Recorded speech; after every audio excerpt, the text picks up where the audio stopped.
Chris Van Hollen just brought one of the most disturbing accusations against the Department of Justice straight to Attorney General Pam Bondi's face. And what unfolded next was far bigger than a tense Senate hearing. This wasn't a routine policy disagreement or another made-for-TV clash in Washington. At the center of this confrontation was a whistleblower complaint from a veteran DOJ attorney who says he was pushed out because he refused to help present something to a court that he believed was not supported by facts or law. Madam Attorney General, yesterday, Arez Ruveni filed a whistleblower complaint against the Department of Justice.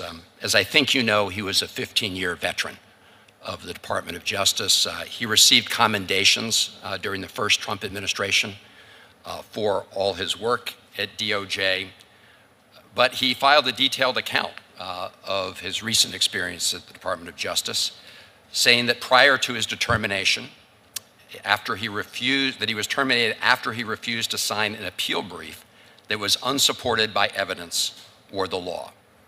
And he says, "I didn't sign up to lie." In response to his termination, you made a statement on Fox News a little while ago saying, "At my direction, every Department of Justice attorney is required to zealously advocate on behalf of the United States, and that any attorney who fails to abide by this direction will face consequences." So, General Bondi, I guess the direct question is, he says he was fired because he didn't want to make an untruthful statement to a court of law. I have two questions. Number one, I assume you agree that zealous advocacy does not mean telling untruths to courts of law. And second, if that's not the case, what did you mean by saying he was not a zealous advocate? Senator Van Hollen, this is all pending litigation, as you're well aware, and the timing of it, I can't discuss pending litigation. This is a whistleblower lawsuit pending within my office, but I will say the timing of it I find suspect, as he takes hits at Emil Bovee, who is one of the best human beings I know, one of the smartest, brilliant men I know, who will soon become a federal judge. And his hearing happens to be today, and I find the irony of the timing of it pretty remarkable, the lawsuit. But this had to do with attorney-client privilege information that was disclosed. I can't talk about the substance, but what I will tell you, and you have obviously my word, any zealous advocacy means to be done ethically and honestly, always. And that's what I mean by zealous advocacy. He also accused Emil Bovee of things that Todd Blanche, who is one of the best human beings I also know, my Deputy Attorney General, was in the room and said did not happen. But again, I wish I could get into greater detail. I can't because it's pending. But I stand by Emil Bovee and I stand by Todd Blanche every day, and I always will. Well, Madam Attorney General, I will say that his account seems to have lots of information. So as you say, this will obviously be something that's litigated or reviewed through due process procedures. But I have to say that it's very, very disturbing. We've also heard from others in other departments who are responsible for implementing the laws of the United States that they feel uncomfortable about having been asked to do things that they thought were unethical. Let me go on to some of the budget questions, and I really want to follow up on my colleagues, Senator Moran and Senator Collins. But the DOJ grant funding is being sort of cut back on two fronts. One, in April, the department terminated hundreds of grant awards, notifying grantees that their current grant funds were gone, effective immediately. That included, law enforcement training grants, technical assistance awards, some dating back to fiscal year, I think, 2017. So, question number one is, are you going to be releasing those funds? The second concern regarding grants has to do with the monies that were appropriated in this fiscal year in March. And my understanding is that DOJ is withholding an overwhelming number of notices of funding opportunities, NOFOs, meaning that grantees who rely on these grants, including many who provide services to victims of crimes, are literally, in some cases, running out of money. For example, the department's biggest grant-making component, the Office of Justice Programs, has only posted one notice for fiscal year 25, NOFO notice. So if you could answer the question with respect to both those pieces. Sure, and that's a very valid question, Senator. The notices will be going out in coming weeks about the grants. And we did cut grants by 6%, and I'm here to tell every senator, if we did cut a grant that you care about that is specific to your state, please contact me. I've turned on grants that were cut off. So please, if that happens, there's an appeal process, but you can pick up the phone and you can call me, and I would be more than happy to look at that. I never want to take away a grant that is actually helping Americans, helping victims, helping law enforcement, and we're looking at it on a case-by-case basis, and many of those are being appealed already, but you have my word, we will look at all of those, absolutely. Thank you. And in terms of the other piece of the question, when the notices for information will go out, because the fiscal year obviously is, running out, and we are hearing from lots of entities that are waiting for those notices so they can apply for the grant funding. Yeah, yes, Senator. The notice of funding is consistent with our priorities, and they're finalizing it right now. It will be going out very shortly. Very shortly. All right. Thank you. It'll be posted on a rolling basis, too, I believe. Okay. If you could just keep us posted on that. And I would appreciate it, Madam Attorney General, if you could have your team or respond to a letter that about 30 senators wrote to you on this topic of the prior fiscal year funds that were frozen. I will make sure they look at that letter. I think we've received probably thousands of letters. You've gotten lots of letters. But we really do need, in order to do our job, to get responses. Thank you, Mr. Chairman. Attorney General. Think about that for a second. A career Justice Department lawyer with 15 years of experience is now publicly saying he lost his job because he would not go along with something he believed was untrue. And when Bondi was pressed about it under oath, her answers raised even more questions than they resolved. Because if attorneys inside the nation's top law enforcement agency feel pressure to bend the truth, then this story is not just about one firing. It's about whether the system Americans rely on for fairness is being quietly reshaped behind closed doors. The hearing started with Senator Chris Van Hollen getting right to the point. No long setup, no soft framing. He brought up the whistleblower complaint filed just one day earlier by a DOJ attorney named Arez Ruveni, a man with 15 years inside the department and a record that, until recently, seemed to reflect exactly what the Justice Department says it values: experience, competence, and service. Van Hollen made it clear that Ruveni was not some disgruntled outsider with a history of misconduct. According to the senator, this was someone who had received commendations during the first Trump administration for his work at DOJ. That detail mattered because it cut directly against any attempt to paint him as someone suddenly acting out of bias or bitterness. Instead, Van Hollen laid out a deeply troubling claim. Ruveni says he was terminated after refusing to sign an appeal brief that he believed was unsupported by evidence or law. His words were blunt and impossible to ignore. "I didn't sign up to lie." That line changed the entire tone of the hearing. Because once those words were on the table, this was no longer just a personnel issue. It became a question about whether truth itself is becoming negotiable inside the Justice Department. Van Hollen then did what effective oversight is supposed to do. He connected Bondi's public statements to the allegation in front of her. He reminded her that she had recently said on national television that every DOJ attorney under her leadership is required to zealously advocate on behalf of the United States, and that any attorney who failed to do so would face consequences. On paper, that might sound like a tough but standard management position. After all, government lawyers are expected to defend the interests of the country. But Van Hollen exposed the deeper issue hiding behind that phrase. What does zealous advocacy mean if an attorney believes the government's position is not supported by facts? Where is the line between loyalty and dishonesty? And most importantly, should a DOJ lawyer ever be punished for refusing to cross that line? Van Hollen's question was simple and devastating. Does zealous advocacy mean telling untruths to courts of law? It was the kind of question that demanded clarity. A direct answer could have reassured the public. Instead, what followed only fueled the concern. Pam Bondi responded the way many powerful officials do when cornered by a damaging allegation. She reached for process, timing, and procedural limits.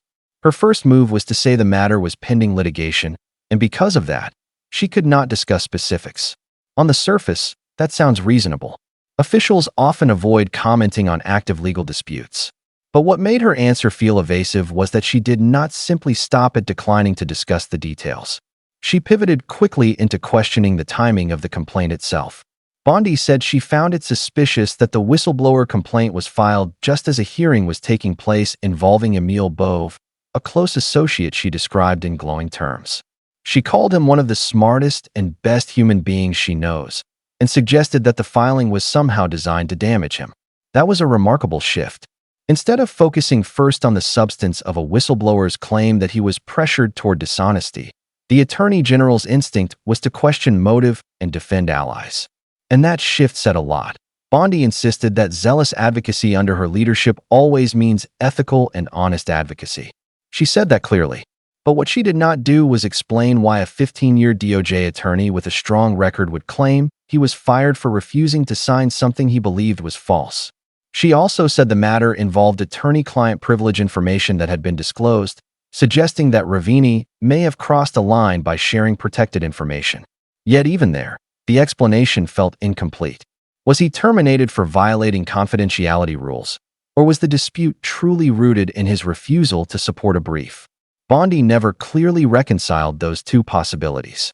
Instead, she reinforced her trust in Emil Bove and Todd Blanche, her deputy attorney general, saying both were good men and denying wrongdoing on their behalf. But trust in colleagues is not the same thing as answering a serious allegation. For viewers watching this exchange, the central question remained unanswered. If Ruveni was wrong, where is the clear explanation? And if he was right, what does that say about what's happening inside DOJ? That unanswered question is exactly why this hearing mattered far beyond partisan politics. Whistleblower complaints inside government are not just bureaucratic disputes. They are often one of the last safeguards the public has when internal systems stop working the way they should. Whistleblowers take enormous personal risks when they come forward. Careers can be destroyed. Reputations can be smeared. Financial futures can be shattered. People do not usually step into that fire unless they believe something serious is happening. That does not automatically make every allegation true. Fairness requires facts, due process, and evidence. But when a veteran government lawyer says he was pushed out for refusing to sign something he believed would mislead a court, that claim deserves serious scrutiny. Not because of politics, not because of headlines, but because the Justice Department's entire legitimacy depends on the idea that facts and law matter more than pressure and power. And this is where the bigger concern starts to emerge. Ruveni's complaint, as described in the hearing, is not just about one document or one disagreement. It touches a much deeper fear that has been growing in Washington for years, that institutions meant to operate independently are increasingly being shaped by personal loyalty, ideological pressure, and political optics. Van Hollen hinted at this broader concern when he said they had also heard from others in different departments who felt uncomfortable being asked to do things they believed were unethical. He did not make sweeping accusations. He did not claim a proven conspiracy. But he raised something even more unsettling, a pattern of discomfort among people responsible for carrying out the law.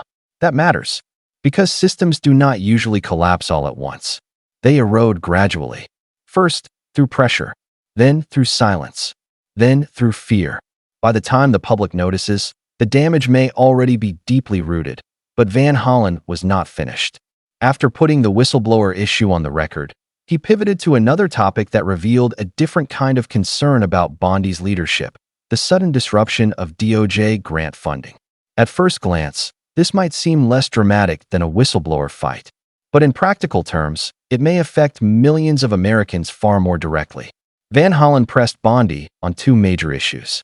First, the department's decision in April to terminate hundreds of grant awards, in some cases pulling back funding that had already been expected or allocated. These grants were not abstract line items on a spreadsheet. They supported law enforcement training, technical assistance, victim services, and public safety programs across the country. Some had been in place since 2017. Second, he raised concerns that DOJ was delaying notices for new grant opportunities tied to the current fiscal year. That delay matters because organizations that depend on these funds cannot just pause operations and wait indefinitely. Shelters, victim advocates, local agencies, and community safety programs often run on tight budgets.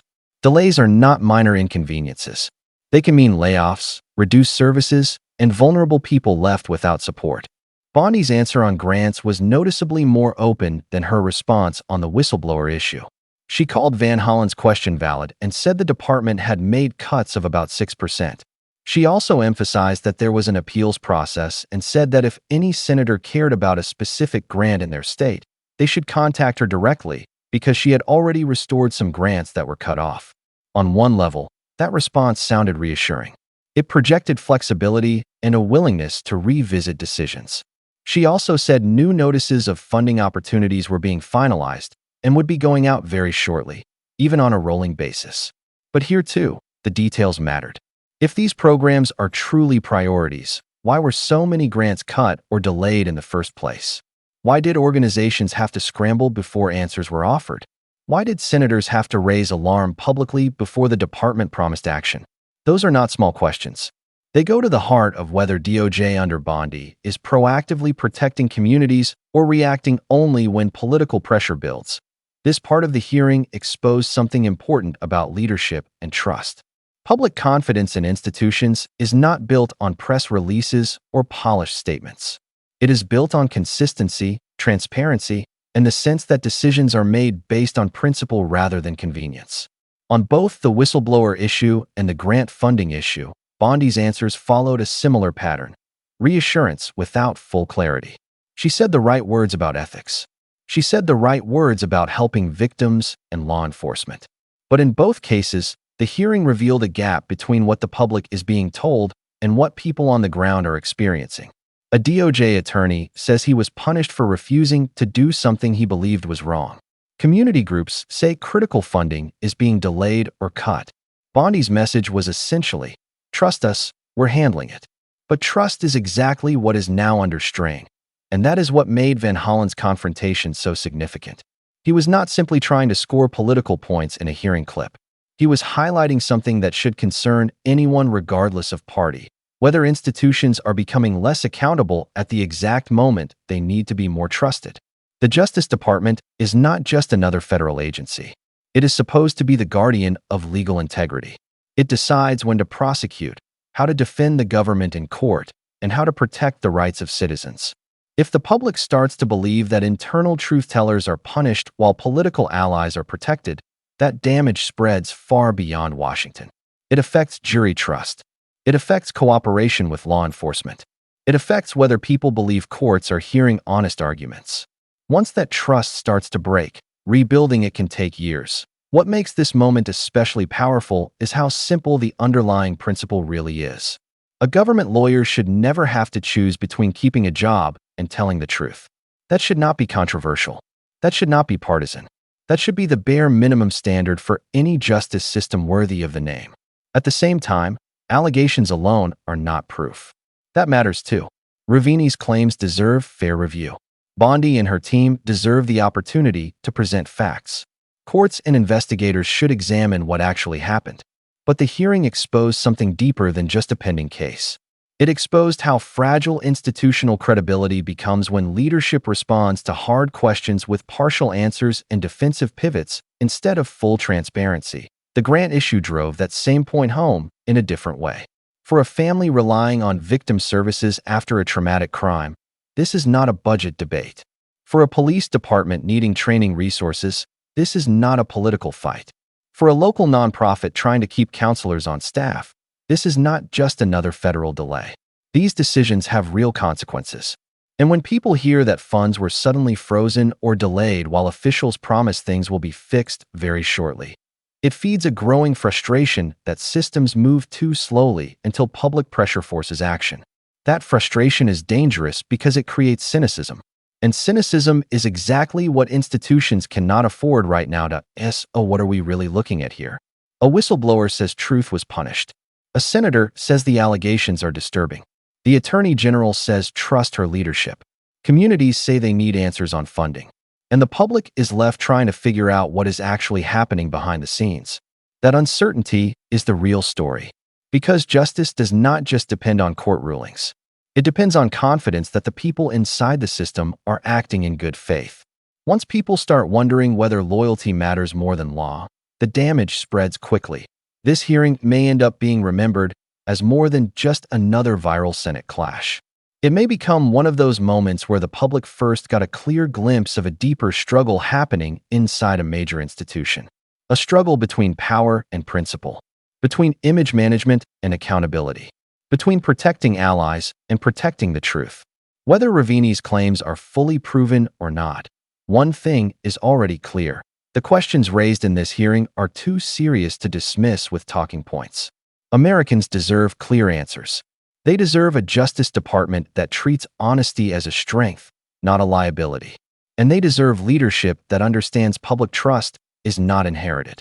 It has to be earned every single day, because in the end, this is not really about Pam Bondi or Chris Van Hollen alone. It is about whether the systems built to protect fairness still have the courage to protect the people inside them who speak up when something feels wrong. If telling the truth becomes risky inside the Department of Justice, then every American has a reason to pay attention. Because the moment truth becomes negotiable in the institutions meant to defend it, everyone becomes more vulnerable. If you think whistleblowers should be protected, not punished, and if you believe the Justice Department must be held to the highest possible standard, let me know in the comments. Should refusing to sign something you believe is false ever cost you your career? I want to hear what you think. And if you want more deep, honest breakdowns that go beyond the headlines and get to what really matters in Washington, make sure you subscribe, turn on notifications, and stay with the channel. Thanks for watching, and I'll see you in the next video.